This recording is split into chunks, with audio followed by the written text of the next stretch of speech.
Assalamualaikum warahmatullahi wabarakatuh. Waalaikumsalam warahmatullahi wabarakatuh. Alhamdulillah, wassalatu wassalamu ala rasulillah la nabiyya ba'dah. Allahumma salli wa sallim wa barik ala sayyidina Muhammad al-fatih lima uqtib wal khatimi lima sabaq nasiril haqqi bil haqq wal hadi ila siratikal mustaqim wa ala alihi wa sahbihi haqqa qadrihi wa miqdarihil azim, amma ba'd. Saya muliakan para imam, khatib dan bilal masjid al-mustahidin. Saya muliakan Bapak Hamidi, Pak Sekjen Majelis Duha.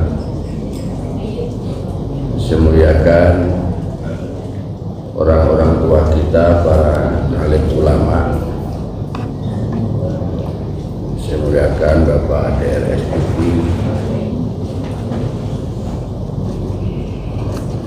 Bapak-bapak, ibu-ibu, hadirin yang saya muliakan.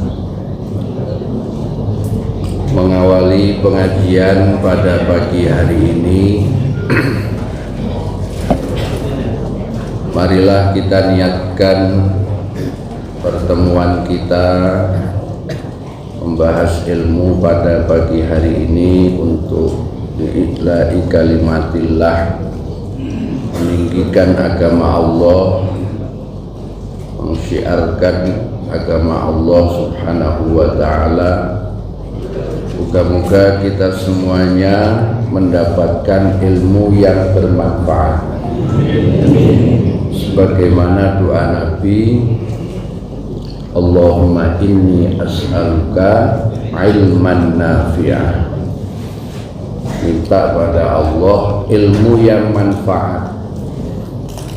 Manfaat itu dapat ilmu satu diamalkan, dapat ilmu dua diamalkan. Itu jauh lebih baik daripada banyak ilmu tapi tidak diamalkan.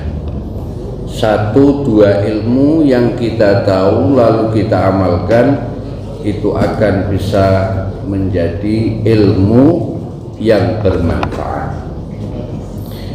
Bapak Ibu hadirin yang saya muliakan, pada pagi hari ini saya ingin membaca kitab sejarah Nabi Sallallahu Alaihi Wasallam, karena kita sudah memasuki bulan Maulidur Rasul Sallallahu Alaihi Wasallam. Hampir atau belum? Dah masuk tanggal 1. Nah, ya.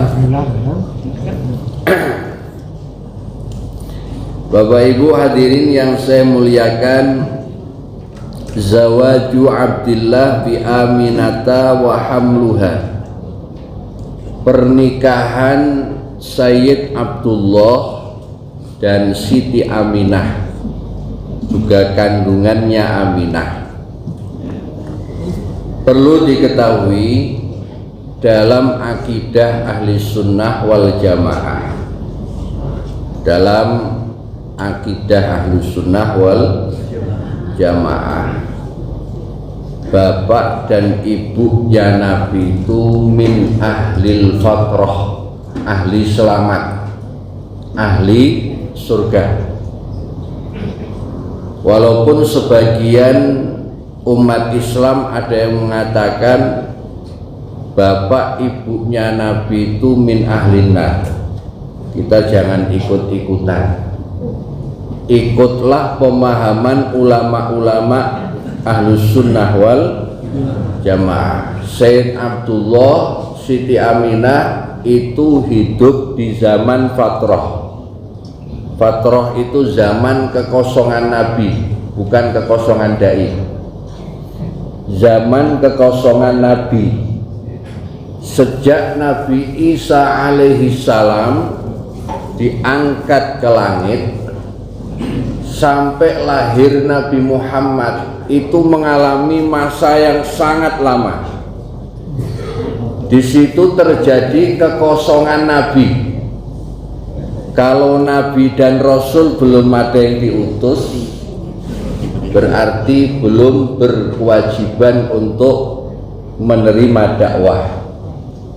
Maka Sayyid Abdullah Siti Aminah hidup di zaman itu, namanya zaman fatrah, zaman selamat, zaman kekosongan Nabi dan Rasul sampai diutus Nabi Muhammad sallallahu alaihi wasallam. Nabi Isa itu masih hidup, Bapak Ibu. Ya. Buktinya waktu Nabi Isra Mi'raj ketemu Nabi Isa. Nabi Isa itu masih hidup dan akan diturunkan oleh Allah nanti mendekati kiamat kubro yang akan membunuh Dajjal. Nah, Dajjal yang beneran itu nanti akan turun mendekati kiamat kubro. Itu Dajjal. Dan yang membunuh adalah Nabi Isa alaihi salam. Nah, itu Dajjal. Dalam sebagian riwayat hadis, Nabi itu sangat mengkhawatirkan melebihi dari khawatirnya Dajjal. Kalau Dajjal yang turun, Nabi tidak begitu khawatir. Mudah-mudahan selamat, karena Nabi sudah ngasih amalan, Bapak Ibu, supaya enggak ketemu Dajjal. Amalannya apa? Allahumma inni a'udzubika min adzabil qabri wa min adzabin nar wa min fitnatil mahya wal mamat wa min fitnatil masih Dajjal. Itu kata Nabi, kalau dibaca insya Allah nggak ketemu Dajjal. Paling-paling nanti ketemunya bupati, gubernur, nggak ketemu Dajjal. Itu dibaca itu. Nih, yang dikhawatirkan Nabi yaitu ulama yang jahat, ulama yang jelek. Bagaimana gambaran ulama yang jelek? Mereka berfatwa dan fatwanya itu sesat, menyesatkan. Maka di sini pentingnya kita itu punya guru. Ya, guru kita bukan YouTube. Mohon maaf ya, kalau YouTube untuk wawasan kita silahkan, tapi harus punya guru, karena sanad itu penting. Di awal muqaddimah Sahih Muslim disebutkan al-isnad minaddin, sanad itu bagian daripada agama. Jadi mengambil ilmu itu harus lewat sanad. Rasulullah saja ngambil ilmu lewat malaikat Jibril Allah. Jadi kalau kita semua punya guru, ini sangat penting bagi kita supaya sanad keilmuan kita itu sesuai dengan guru-guru kita dan ke atasnya sampai Nabi Muhammad sallallahu alaihi wasallam. Begitu. Nah, ini Masya Allah. Karena Abdullah ibnu Abdul Muttalib min ahabbi waladi abihi ilaih. Sayyid Abdullah itu putranya Abdul Muttalib. Putranya Abdul Muttalib. Sayyid Abdullah termasuk anak yang paling dicintai. Termasuk anak yang paling dicintai. Abdul Muttalib mencintai Abdullah itu mempunyai alasan. Alasannya apa? Kana ahsanan nasi khalqan wa khuluqa. Jadi Said Abdullah ini sangat tampan, keningnya mencorong, di situ ada nur Nabi Muhammad sallallahu alaihi wasallam. Dan Said Abdullah itu sangat bagus akhlaknya. Nih pelajaran kita orang-orang tua, kalau mencintai anak itu ya bukan hanya dia hebat, ya mungkin hebat, ganteng, ataupun dia hebat dalam profesinya, tetapi cintai juga anak-anak kita karena akhlak. Karena akhlak ini penting. Bapak Ibu kalau punya anak itu akhlaknya elok, seneng kan? Seneng nggak? Seneng. Punya mantu akhlaknya elok, seneng nggak? Mantunya merokok, oh, mertuanya merokok, sama-sama merokok. Tapi kalau mantunya elok, akhlaknya elok, ya mertuanya nggak minta rokok, mantunya perasaan beliin rokok. Kira-kira seneng nggak sebagai mertua? Seneng kan? Pasti seneng kan? Nah ini, jadi kesolehan itu penting. Makanya dalam Al-Quran, betapa pentingnya satu kesolehan. Anak yang baik itu soleh, mantu yang baik itu soleh, ya, masyarakat yang baik itu soleh, penting. Karena kesolehan ini akan menjadikan orang-orang yang di sekelilingnya itu merasa nyaman, itu soleh. Makanya mudah-mudahan anak kita ini bukan hanya pinter IQ-nya saja, tapi juga soleh hidupnya. Ini harapan kita. Kalau hanya pinter itu gampang. Ngaten, Iqra bismi rabbikal ladzi khalaq, khalaqal insana min 'alaq. Iqra wa rabbukal akramul ladzi 'allama bil qalam. Kalau hanya pinter saja, tiap ada ilmu catat, tapi belum tentu mencatat ilmu itu diamalkan. Itu ya. Ada orang sowan kepada kiai minta amalan. Wah, amalan apa saja dicatat.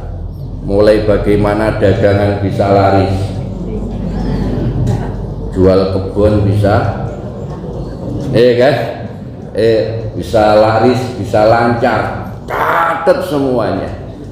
Tapi juga kadang-kadang jarang diamalkan. Punya kebun biar apa? Laris, catat. Tapi kadang-kadang jarang diamalkan. Nah, bagaimana biar jadi soleh? Allamal insana ma lam ya'lam. Allah mengajarinya ma lam ya'lam, dari sebelumnya yang tidak tahu menjadi tahu. Di sini pentingnya peran orang-orang soleh, orang-orang yang dekat sama Allah, yang membimbing kita. Maka ulama-ulama itu dibimbing di bawah bimbingan orang-orang soleh, ulama-ulama soleh, sehingga kehidupannya itu bisa bermanfaat di dunia dan di akhirat. Kalau solehnya kita ini ya soleh indallah, soleh indannas. Jangan hanya soleh diri kita sendiri, Pak. Kalau soleh diri kita sendiri gampang, Pak. Ya, kalau kita kepingin soleh baik untuk diri kita, nggak usah keluar dari rumah. Ya, pokoknya ibadah terus, nggak usah keluar dari rumah. Tetangga mati nggak usah takziah. Ya, betul, Pak. Tetangga punya gawe nggak usah dibantu. Soleh dirinya sendiri. Tapi yang paling dicintai Allah bagaimana? Dia bisa soleh indan nas. Khairun nasi anfa'uhum linnas. Itu yang paling dicintai oleh Allah. Ya. Kalau memperkaya diri bisa, tetapi yang paling dicintai oleh Allah bagaimana kekayaannya ini mampu untuk menopang, membantu hamba-hamba Allah yang enggak punya. Itu ganjarannya besar sekali. Maka dalam Al-Quran, wa mimma razaqnahum yunfikun, wa mimma razaqnahum yunfikun. Nah ini kita keluarkan zakatnya. Yang punya kebun sawit banyak, sudah sampai 1 nisab, ini berkewajiban zakat. Zakatnya berapa? Enggak, zakat itu enggak banyak, Pak. 2,5%. Umumnya 1 juta, 2,5%-nya berapa? 25.000. Kalau 2 juta berapa? 50. Enggak banyak, Pak, kalau zakat tuh, Pak. Enggak banyak. Ya, enggak banyak sebenarnya. Nah, ini. Nah, kalau orang yang berkhilah itu ya kadang-kadang gampang. Bagaimana biar enggak wajib zakat? Duitnya sudah cukup untuk zakat. Akhirnya apa? Dibelikan keperluan lain, supaya nggak wajib zakat. Itu kalau mau menghilah fikih itu seperti itu, bisa dihilah, Pak. Bisa dihilah. Ya, harusnya sudah cukup untuk zakat, dibelikan yang lain biar nggak kewajiban zakat. Maka kita ini jangan terlampau kefikihan, Pak. Fikih harus diimbangi tasawuf. Kalau hanya fikih saja nanti bisa fasik. Kenapa saya katakan fasik? Terlalu meremehkan. Iya kan? Kalau hanya fikih saja nggak ngaji tasawuf, terlampau meremehkan. Karena fikih ini banyak sekali perbedaan ulama. Namanya dalam wilayah furu pasti ada perbedaan ulama. Beda sama ijtihad, Pak. Dalam masalah usul, Allah ada berapa? 1. Dalilnya qul huwallahu ahad. Itu usul. Semua ulama sepakat Allah itu esa. Esa itu berapa? 1. Walaupun di situ ada bilangan 2, 3, 4, 5, semua tetap berasal dari 1. Nggak ada muncul bilangan 2, nggak muncul bilangan 3 kalau nggak ada 1. Berarti 1 hebat nggak? Ini usul. Tapi kalau masalah furu', masalah fikih, ada perbedaan ulama. Ini Bapak saya sampaikan nih, ulama-ulama itu yang ikhtiyat banyak, Pak. Contoh masalah bank saja, Pak. Kalau sempat sampean ikut masalah yang ikhtiyat, ya ulama yang berhati-hati, itu hukumnya haram minjam di bank, betul nggak?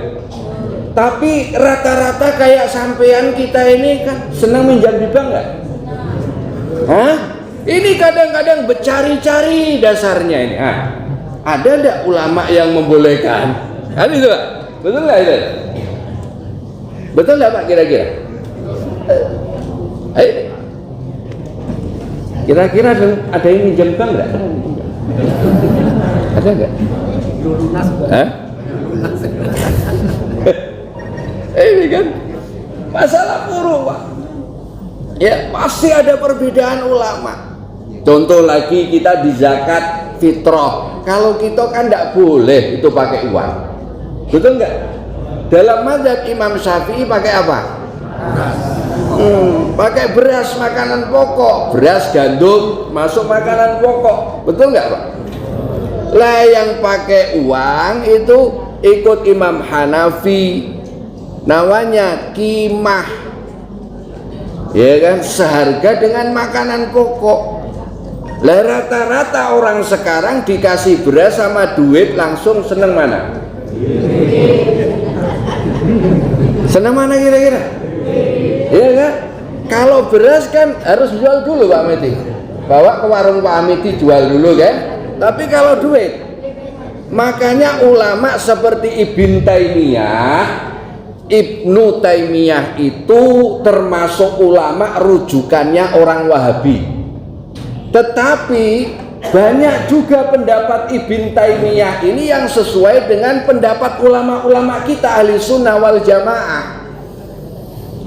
Menurut pendapat Imam Ibnu Taimiyah, kalau mustahik orang yang menerima bagian zakat fitrah itu seneng pakai uang, maka afdol dikasih uang langsung. Nah, boleh kita ikuti yang namanya wilayah furu', Pak.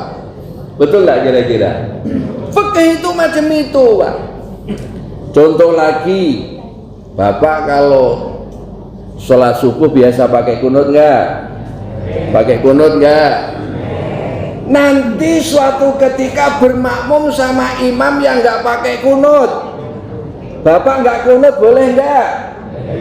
Boleh, enggak usah dipermasalahkan. Oh, imamnya enggak kunut, saya enggak kunut. Nah, hukum kunut apa? Sunnah.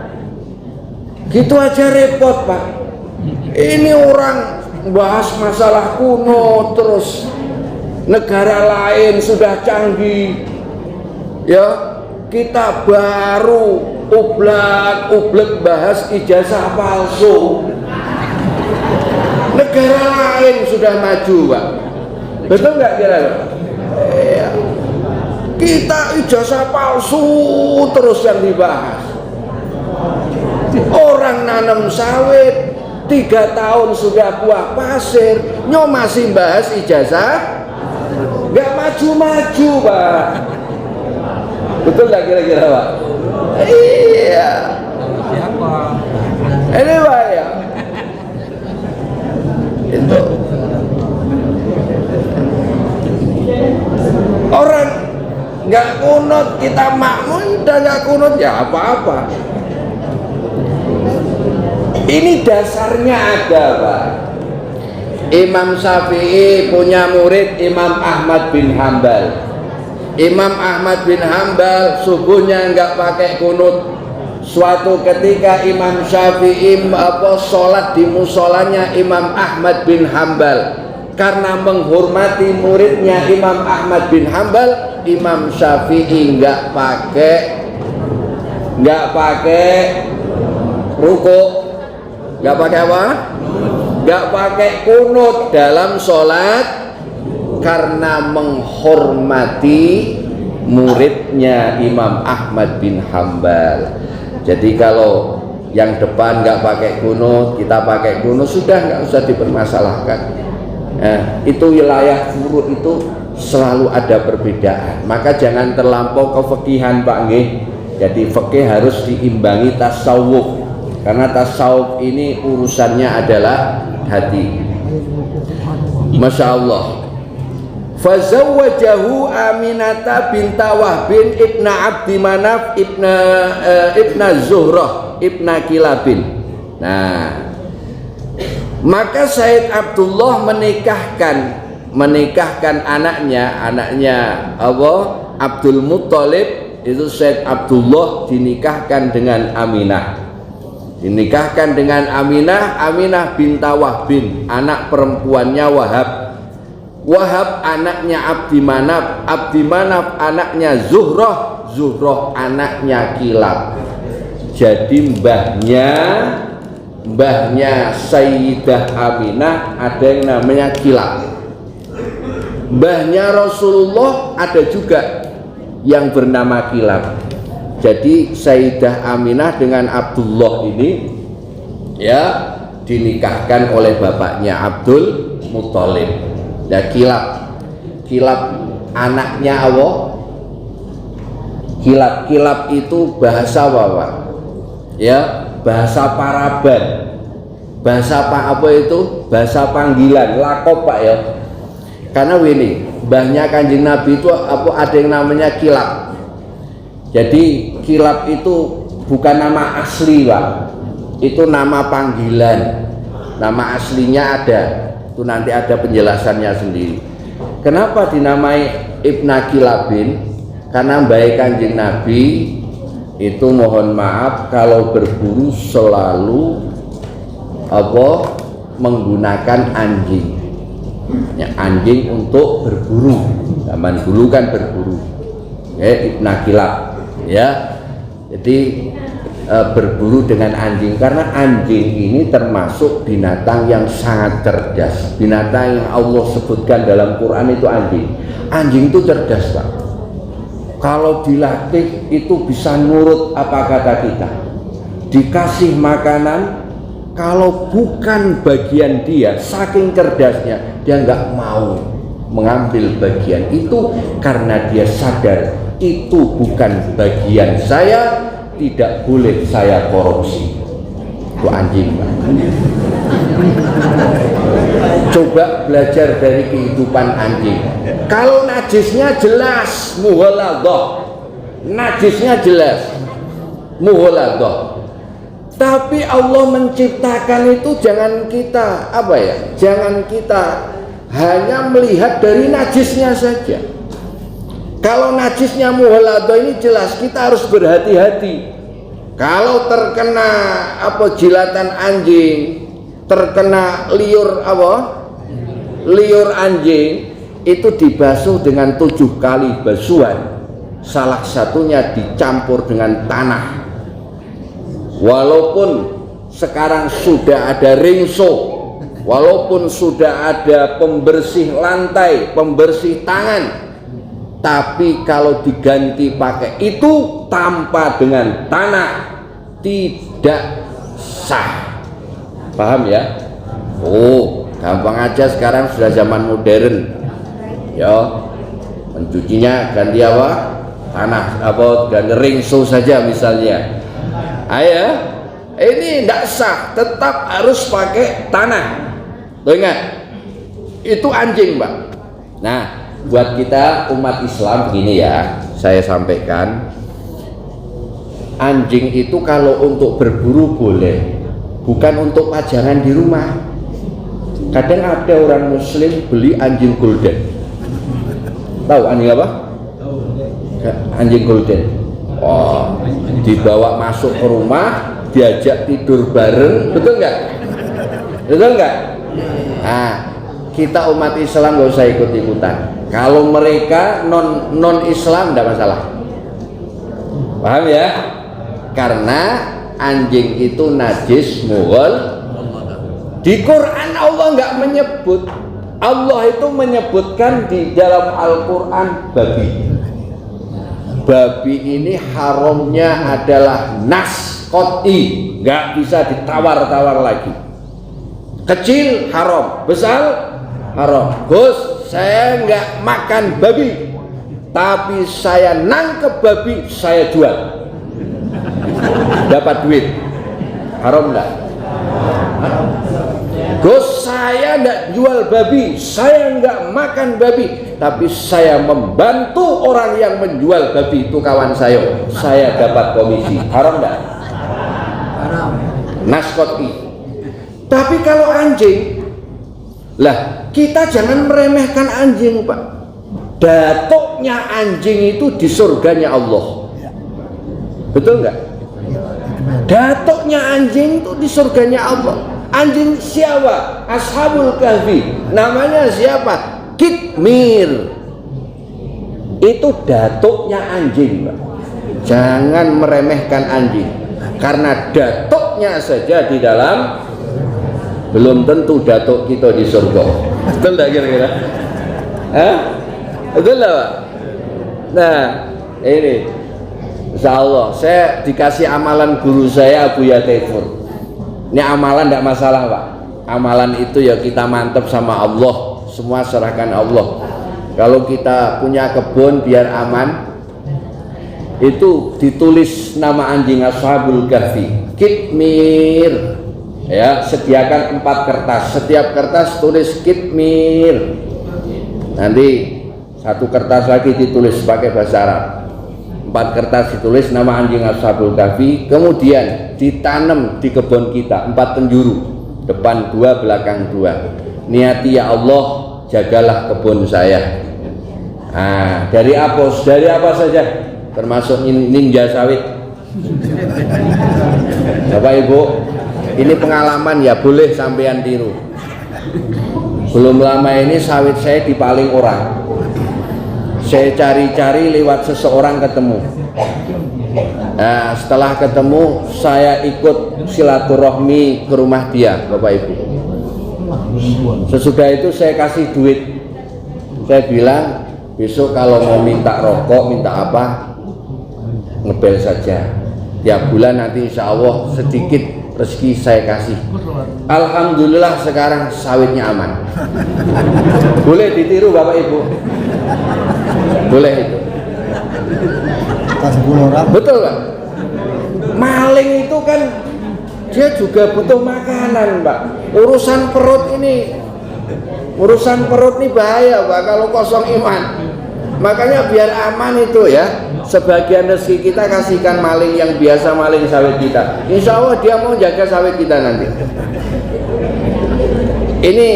Ini boleh ditiru ya. Tapi semuanya kebenarannya, faktanya kita tidak tahu. Tapi untuk pribadi saya sekarang alhamdulillah aman kebun saya. Karena yang kemarin yang maling, biasa maling, dan itu sudah pasti karena dia ngaku ya, kita kasih duit. Sekarang aman Mbak kebun sawitnya. Alhamdulillah. Nah, itu penting ya. Betul Pak. Karena zaman Rasulullah itu Rasulullah membenarkan ada orang sedekah sama maling, dibenarkan sama Rasulullah karena maling itu juga butuh duit biar dia sembuh. Siapa tahu dengan duit yang halal dia makan, Allah kasihi. Zaman Rasulullah ada orang sedekah sama pelacur, Rasulullah nggak melarang, membenarkan, karena pelacur itu rata-rata yang dicari duit. Nah, jadi kalau Bapak Ibu, Bapak-bapak mau sedekah sama pelacur, mudah-mudahan dia sembuh dari melacurnya. Itu, tapi cukup sedekah saja, nggak usah diterusin. Tapi kalau diteruskan ini sudah bab lain Pak ya. Betul Pak ya. Itu tolong Pak. Nah sekarang ini maksudnya gini, ada warung remang-remang ditangkap, udah itu diinterogasi, udah itu dibalikin lagi, ya melacur lagi Pak.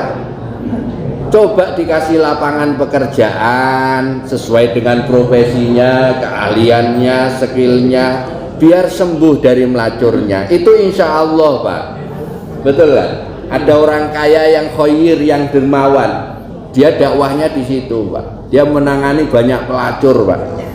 Nah dikasih pekerjaan, ada yang jadi tukang jahit, tukang cuci, yang ini segala macam. Alhamdulillah dia punya penghasilan. Pada akhirnya dia tobat pada Allah Subhanahu. Nah kira-kira Pak Dasi siap nggak kira-kira?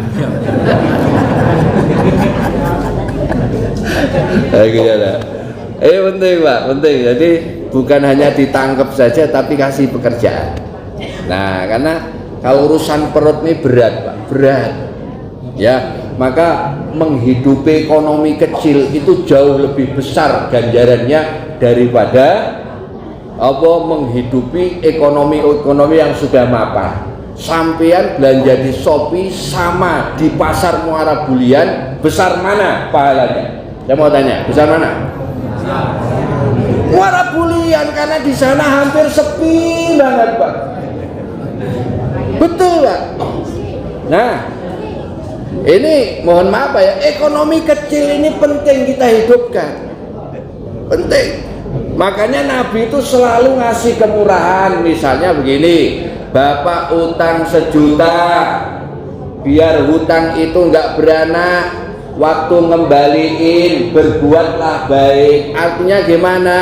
Dilebihi sebagai bentuk terima kasih. Misalnya kita utang 1 juta, dibalikin 1.100.000, ini 100.000 terima kasih yo, karena engkau sudah meminjami saya. Kira-kira prakteknya gitu enggak kira-kira?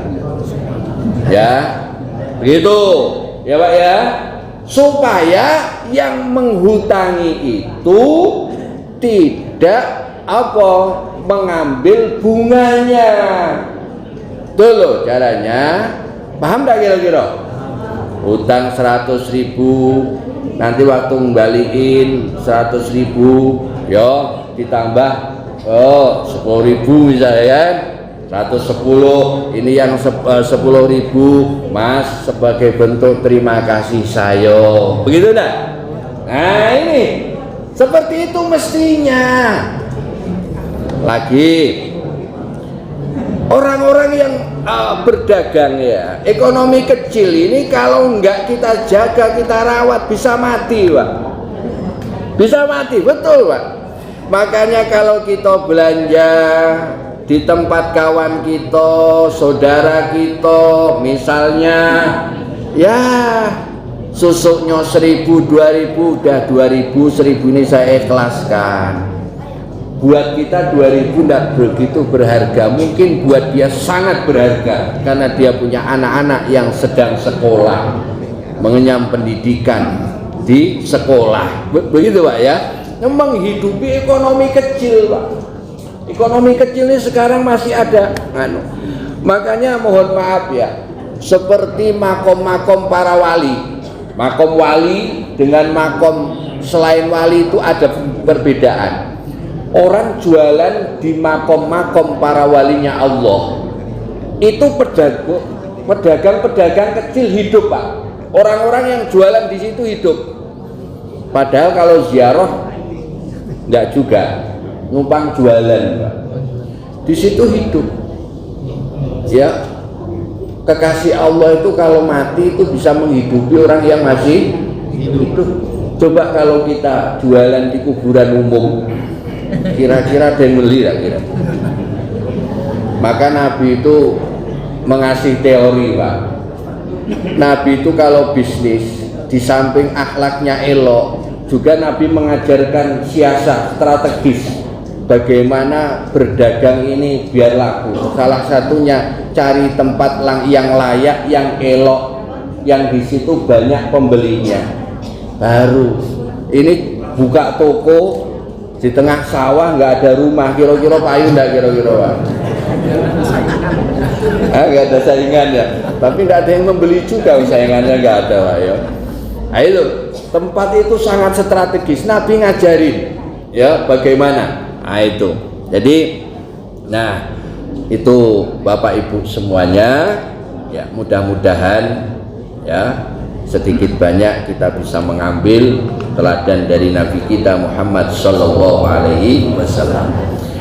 Kita lanjutkan. Wasinnuhu samani asyara sanatan. Umur Said Abdullah waktu nikah itu berapa? Samani asyara sanatan, 18 tahun.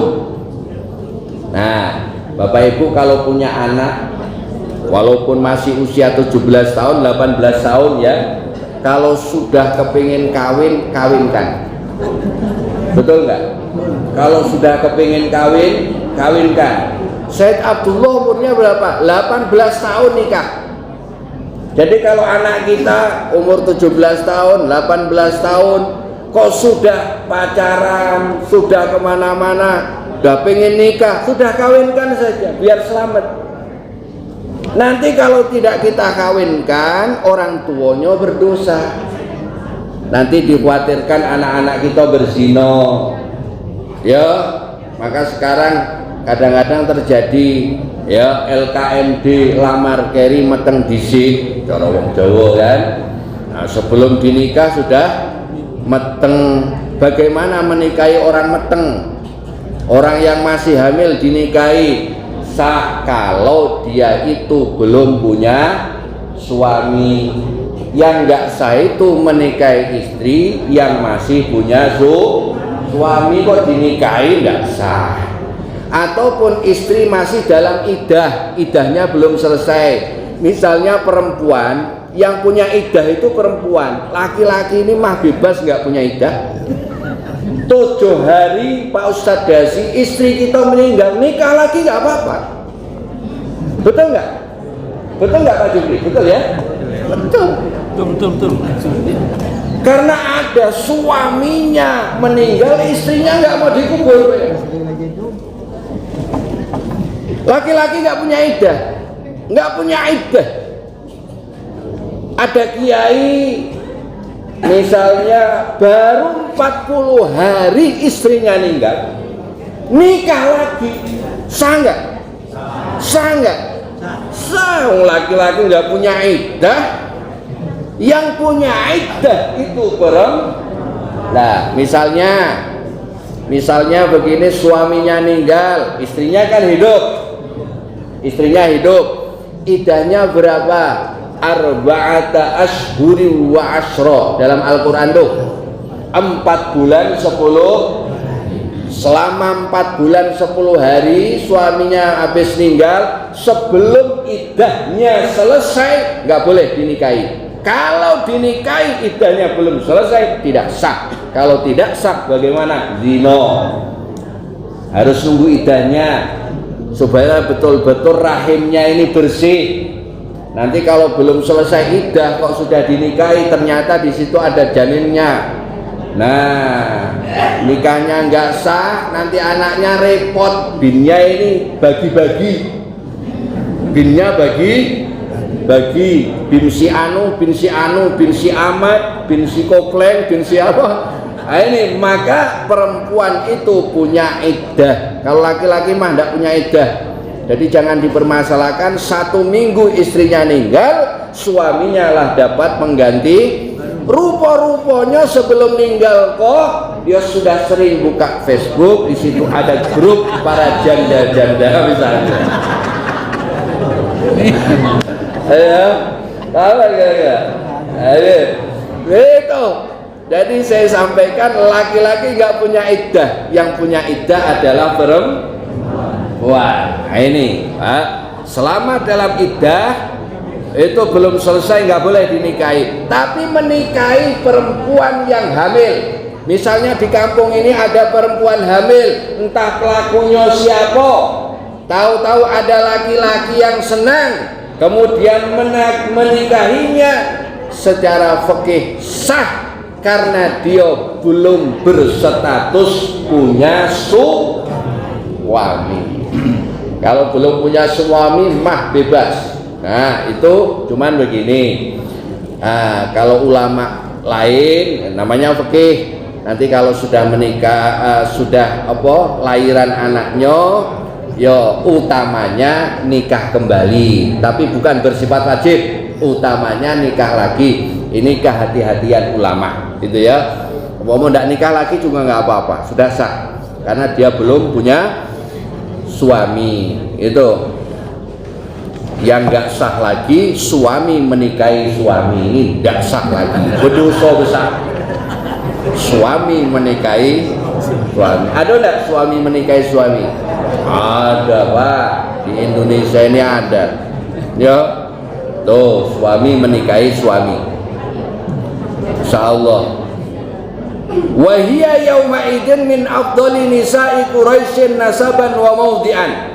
Siti Aminah itu pada saat itu menjadi apa perempuan, Bunga Disalah, perempuan yang paling apa tinggi nasabnya, paling tinggi kedudukannya ya di kalangan orang Quraisy. Memang punya keahlian. Perempuan ini keahliannya banyak. Jangan kita meremehkan kaum perempuan, Pak. Kita ini tanpa istri, suami jarang bisa sukses. Betul nggak? Suami sukses karena didampingi perempuan yang solihah. Kita lihat Rasulullah sukses, yang mendampingi Rasulullah Sayyidah Khadijah, yang mendampingi Rasulullah Sayyidah Aisyah, dan istri-istri yang lain sukses. Laki-laki nggak akan bisa sukses, susah sukses kalau tanpa didampingi perempuan yang solihah. Nah, maka kalau untuk ibu-ibu itu yang bagus kehati-hatiannya, karena madrasatul aulad, ibu itu madrasah bagi anak-anak. Yang paling elok bapaknya kerja, maknya di rumah saja mendidik anak sebagai madrasah. Ini kadang-kadang terjadi, maaf ya, bapaknya sibuk, maknya sibuk, akhirnya anaknya tidak terurus pendidikannya. Ada bapaknya kerja, maknya di rumah bantu sholat duha tiap hari ya. Sholat duhanya habis sholat duha, ya Allah lancarkan ekonomi suami saya, itu kan. Oh itu kemudian membantu mendidik anak-anak ini. Karena apa? Ibu itu sebagai madrasatul ula, madrasatul aulad, madrasah pertama itu ibu-ibu. Nah ini ibu kehati-hatiannya mendidik anak. Maka kita jangan meremehkan ibu-ibu Pak ya. Pengajian majelis duha ini tidak ada ibu-ibu ini ya, sepi Pak. Betul Pak, sepi ya. Ada ibu-ibu rame. Ya Pak ya. Kalau kita laki-laki itu beda sayo bela ya Pak. Kalau yasinan dikasih apa semangkok bakso. Ini kalau laki-laki kalau dimakan pentolnya cuman sekok be, sisanya bawa pulang, malu kalau laki-laki. Betul nggak? Tapi kalau istri kadang-kadang tidak dimakan. Untuk siapa Bu? Anak-anak di rumah belum pernah makan enak-enak. Teringat siapa? Teringat anak. Makanya banyak perempuan itu ditinggal mati suaminya, tidak nak nikah lagi demi anak. Itu loh ibu-ibu. Makanya siapa yang bisa menyenangkan istri, rezekinya akan lancar. Betul Pak. Jadi kalau kita punya usaha apapun, ngomong sama istri kita, nggak usah diem-diem, rezekinya lancar. Ada orang waktu hidup punya usaha meneng-meneng, begitu meninggal istrinya bingung, banyak yang nagih. Betul nggak? Iya, ngomong biar tempatkan perempuan itu di tempat yang baik, senangkan, insya Allah rezeki suaminya lancar. Cuman lancar saja ya. Nah, tuh laki-laki jangan didoakan sugih, karena kalau sugih itu kadang-kadang pikirannya sudah nak nambah istri lagi. Ayo, oh, masya Allah ya. Walamma dakhala, ini saja yang bisa saya sampaikan, kurang lebihnya saya mohon. Ngajinya ngalor ngidul Pak ya, ngajinya ngalor ngidul karena nggak fokus. Saya baru pulang dari Jawa ya, kebetulan guru saya Abuya Kiai Haji Muhammad Farwati wafat ya, mohon hadiah Fatihahnya. Mudah-mudahan guru saya Kiai Haji Muhammad Farwati ditempatkan oleh Allah di tempat yang mulia, mudah-mudahan diampuni dosanya oleh Allah, mudah-mudahan ilmunya, perjuangannya bisa menjadi jariah bagi santri-santrinya, dan semoga beliau semuanya dan keluarganya, putra-putranya semoga bisa melanjutkan perjuangan beliau Abuya Kiai Haji Muhammad Farwati. Al-Fatihah.